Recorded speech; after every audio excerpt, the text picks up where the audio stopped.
आज के इस वीडियो में आपका स्वागत है। और आज मैं जियो फाइनेंशियल सर्विस के शेयर का एनालिसिस करने वाला हूँ। तो अभी हमें ये जियो का जो फाइनेंस का शेयर है, ये उसका 1 डे का चार्ट है। ठीक है, तो इस शेयर में क्या था, ये शेयर साइडवेज में चल रहा है काफ़ी समय से। और यहाँ पे जो शेयर का जो ये था सपोर्ट लेवल था यहाँ पे,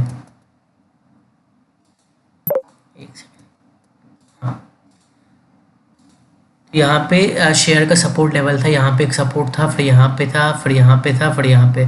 तो इस सपोर्ट लेवल को प्राइस ने तोड़ने की कोशिश करी है। यहाँ पे एक रेड कैंडल बनी थी, लेकिन जो रेड कैंडल बनी थी इसके वॉल्यूम काफ़ी कम थे, मतलब ज़्यादा नहीं थे बहुत। तो इसलिए इसने वापस से यहाँ से कम बैक करने की कोशिश करी है शेयर ने। जो शेयर ने फिर लास्ट डे जो कैंडल बनाई, बहुत ही लंबी सी कैंडल बनाई थी, जो 6% से भी ज़्यादा ऊपर गई थी। और इस वॉल्यूम कैंडल के वॉल्यूम भी काफ़ी अच्छी खासे थे। मतलब बाकी कैंडल अगर आप देखोगे तो 5 मिलियन, 10 मिलियन, 6 मिलियन, 7 मिलियन इतने वॉल्यूम थे। और जो लास्ट वाली कैंडल है इसके वॉल्यूम 42.75 मिलियन, तो बहुत ही ज़्यादा वॉल्यूम वाली है। हरी रंग की बुलिश मारुबुजो कैंडल बनी थी। ये जो हरे रंग की कैंडल है बुलिश मारुबुजो कैंडल है और अच्छे वॉल्यूम की। ठीक है, तो सबसे पहले तो ये जो सपोर्ट लेवल से प्राइस ने तोड़ा था, वापस से सपोर्ट लेवल के ऊपर जाने की कोशिश कर रहा है, सबसे पहले ये बात। इसके अलावा यहाँ पे देखिए, ये 200 दिनों का एक्सपोनेंशियल मूविंग एवरेज है। जो 200 दिनों का एक्सपोनेंशियल मूविंग एवरेज है, वो उसका जो प्राइस है वो है 316.38 रुपीज़। ठीक है, मतलब 316.38। और इस वक्त जो शेयर का प्राइस है वो 318.35 है, मतलब 318.35। तो ये जो इनका इस शेयर का 200 दिनों का एक्सपोनेंशियल मूविंग एवरेज है, इससे जस्ट बिल्कुल ऊपर जाने की कोशिश कर रहा है। तो सबसे बड़ी बात, ये जब 200 दिनों के एक्सपोनेंशियल मूविंग एवरेज से जस्ट ऊपर जाने की कोशिश करे शेयर, तो इसमें शॉर्ट टर्म बुलिशनेस हमें देखने को मिल सकती है। इसके अलावा ये तो मैंने आपको 200 दिनों का एक्सपोनेंशियल मूविंग एवरेज बताया।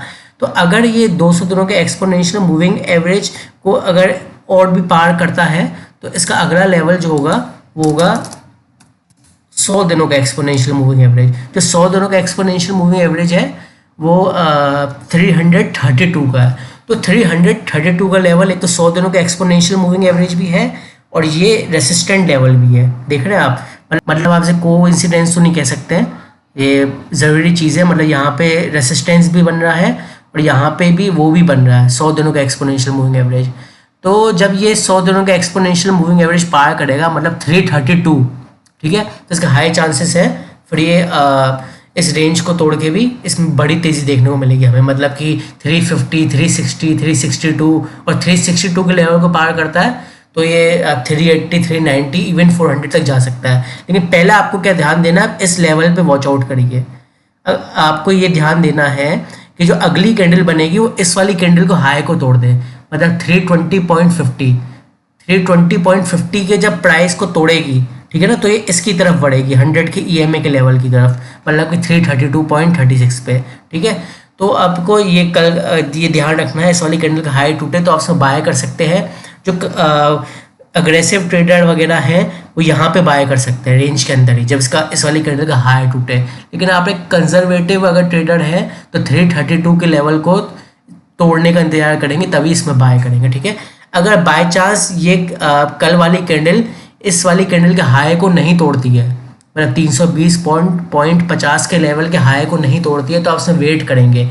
आप इसमें तब तक बाइंग की पोजीशन बनाने की सोचेंगे भी नहीं जब तक ये 320.50 के लेवल को नहीं तोड़ता है। ठीक है, आपको अच्छे से ध्यान रखना है। बाकी अगर इस लेवल के नीचे जाए या इधर इसके इर्द गिर्द घूमे तो आपको वेट करना है या फिर बाय नहीं करना है। ठीक है, तो पहला लेवल 320.50 से ऊपर, फिर 332, फिर 332 के बाद बुलिशनेस। ठीक है, तो इस हिसाब से अपने ट्रेड्स को आप प्लान कर सकते हैं। फिलहाल अभी मैं आपको इस लेवल पे ही वॉच आउट करने की सलाह दूंगा, वॉच लिस्ट में डाल सकते हैं अपनी, और कल वाली कैंडल को देख के जो भी होगी मंडे को ऑब्जर्व करेंगे। आज के इस वीडियो में ज़्यादा, थैंक यू।